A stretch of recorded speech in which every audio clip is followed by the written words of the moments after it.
fitoavy amenony sanay nivady mpianakavy efa ilana mirina anana kilonga anianao tonga ny ranondoa efa vaky manamora ny dianao mba lakilaky reninao te hivoaka matetikitetika aianao manesika hitotopsaitrana izany malala mety rano mety roa tiako avokoa fa zay tonga tsy olavitro fa olalatro ty avitro satria tokony oavitro tonga rasazina mazivazy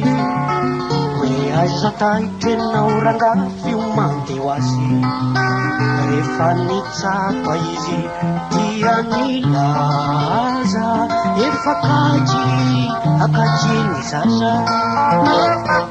ravonona ianao de niakara nitsilania etsy ambony farafara eo ambony mitavy no misavelaka tsy tiny ainandrano tereraka tutopsaitrana izany malala mety rano mety roa tiako avokoa fa otiako daholo na iray meona folo izao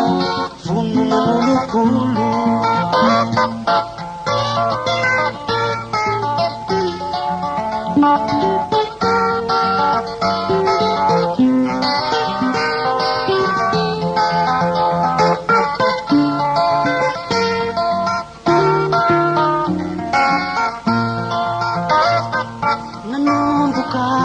dilehibe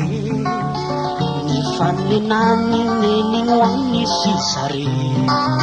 ny fitrekekezany tapatapandrasazy manomeny toromarika ho azy